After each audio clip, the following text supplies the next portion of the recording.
정부는 어떤 역할을 할 수 있을까요? 뭐 가장 큰 게 기초 연구, 인재 육성 뭐 이런 거는 기본적으로 정부의 역할이에요.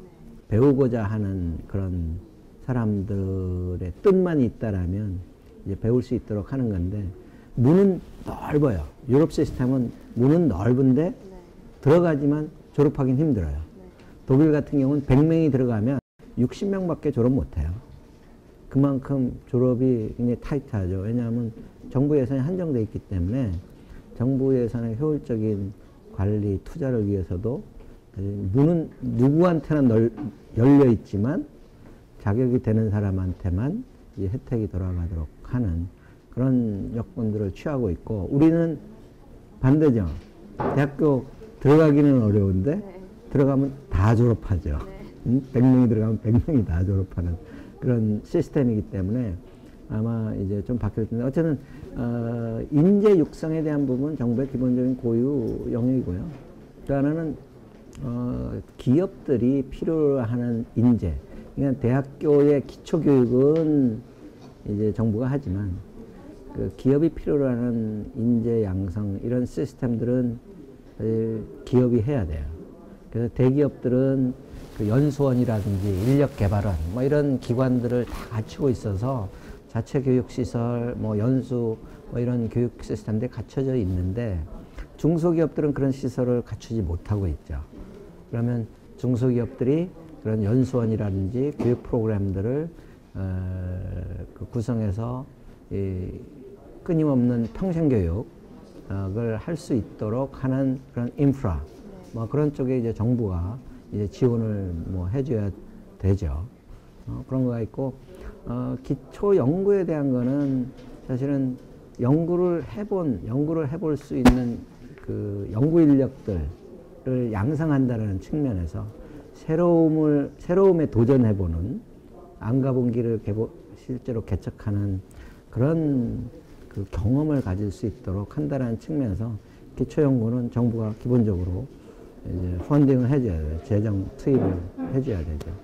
그 새로운 개척을 시도한 장본인이신데요. 앞서 말씀했던 것처럼 그렇습니다. 네, 그 같은 분야에 종사하는 그 동료들이 처음에 이 개척을 한다고 했을 때 어떤 반응을 보이셨나요? 창업 초기에 사실은 그 편안하게 그 인생을 살 수 있는 국책연구기관, 뭐 정부 출연 연구기관을 버리고 뛰쳐나와서 이제 기술경영 컨설팅을 한다 그랬을 때 기술경영 컨설팅 말리죠.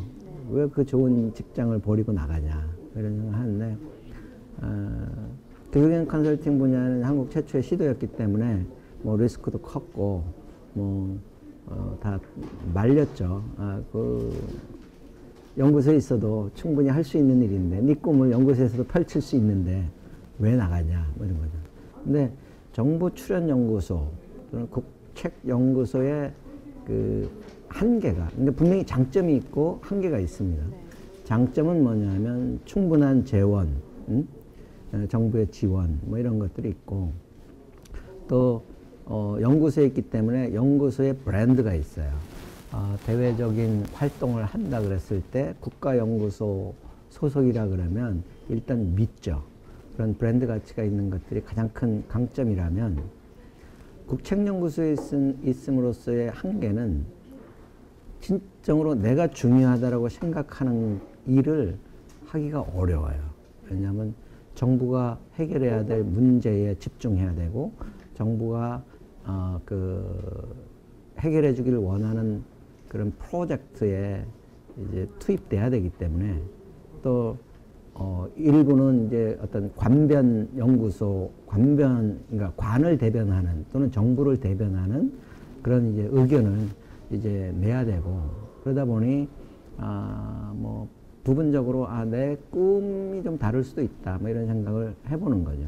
내가 직접 세상을 좀 새롭게 바꾸고 싶고 좀 변화의 주역이 되고 싶다 뭐 하는 생각 때문에 뭐 뛰쳐나왔다라고 보시면 됩니다. 어려운 속에서 뭐 나와서 참 어려운 시기가 있었지만, 또 주변에서 도와주는 그런 후원자들이 있었기 때문에, 클라이언트들이 믿고 일을 맡기는 사람들이 있었기 때문에 여기까지 올 수 있었지 않았나 생각합니다. 그 당시에 많은 이야기들을 들으셨을 것 같은데요. 가장 힘이 됐던 말은 무엇인가요? 좀 제대로 일을 해보자. 어떻게 보면 우리 동료들 중에, 연구소 시절에 동료들 중에 같이 나온 동료가 있고 나오지 않고 그 연구소에 있으면서 직접적으로 같이 기업은 못하지만 후원, 마음을 뜻을 같이 했던 마음적인, 정신적인 후원자들이 아직도 있습니다. 그 사람들이 참 잘 선택했다. 그런 걸 마음속으로는 잘 선택했다고 평가할지 모르지만 말은 그렇게 해준 사람들이 있었고, 그래서 어떻게 보면 친구들, 동료가 있었기 때문에 여기까지 그러니까 초기에 스타트를 할 수 있었지 않았냐, 이런 생각합니다. 카이스트라는 데가 요즘 카이스트뿐만이 아니고 사실은 공부를 하고 연구를 하고 하는 사람들이 많죠. 그런 그룹들이. 그 사람들이 이제 국민 세금으로 혜택을 받은 소위 국가 장학생들이죠. 국가 장학생인데 상당히 많은 사람들이 어떤 내가 잘났기 때문에 그런 세금으로부터 장학금 받는 건 당연하더라고 생각하는 경향들이 있어요. 사실은 국민들의 그 혈세라고 하는 그 피 같은 돈으로 이제 도움을 받았기 때문에 사회에 기여하는 것들은 모든 사람이 그 혜택을 받은 사람들은 당연히 가져야 될 생각입니다. 그 생각을 어떻게 사회에 돌려줄 것이냐 하는 거는 저 자신은 이제 어떻게 하면 일자리를 더 만들고 어떤 그런 성공 모델들을 어떻게 만들어 가느냐, 제 자신이 이제 부가가치를 더 많이 창출하는 데 역할을 한다라면 그 자체가 아마 이제 국가에 되돌려주는 것이지 않을까, 이런 생각을 합니다. 지금까지는 큰 역할을 하지 못했을 수도 있어요. 앞으로 죽을 때까지 당연히 고민해야 될 그 숙제라고 봅니다.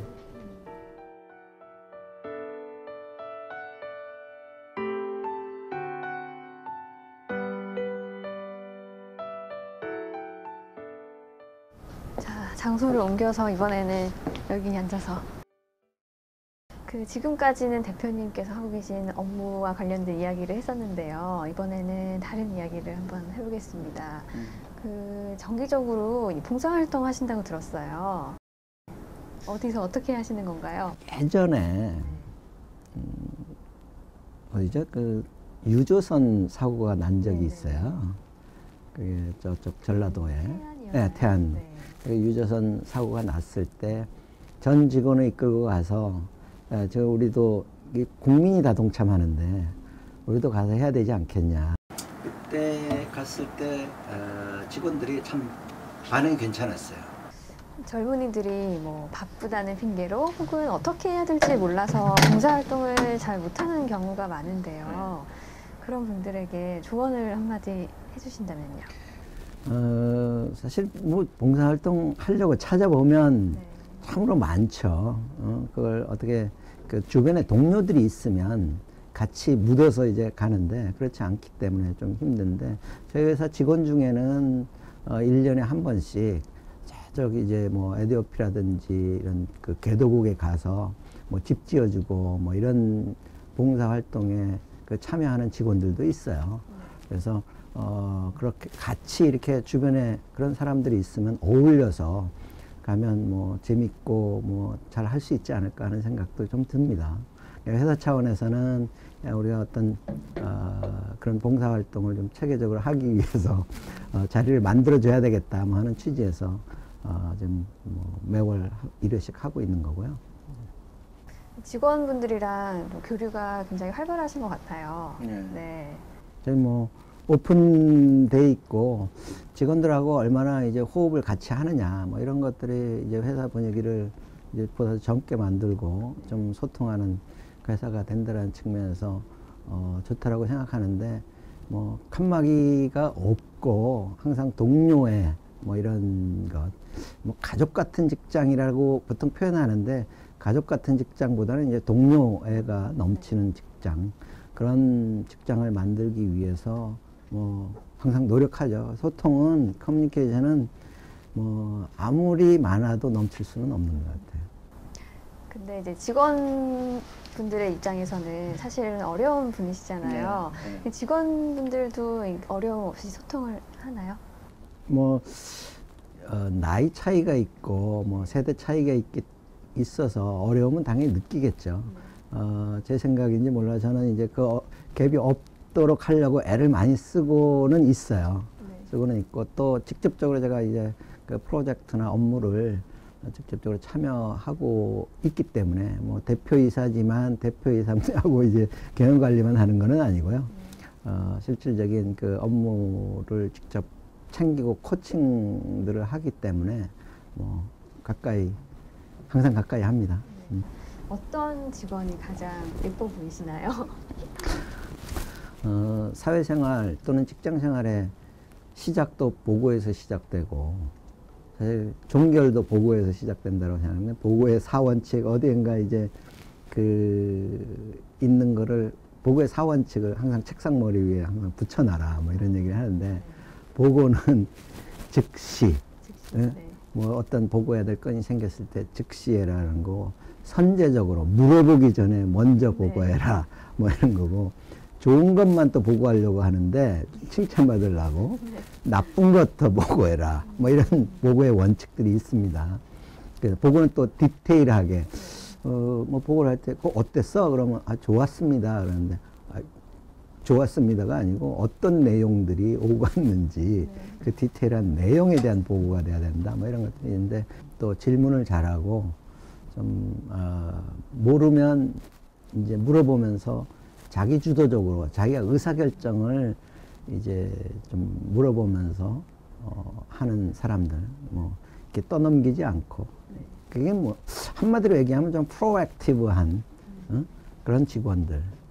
그러니까 시키는 일만 하지 않고 자기 문제를 자기가 적극적으로 해결하고자 하는 그런 직원들이 가장 이쁘죠.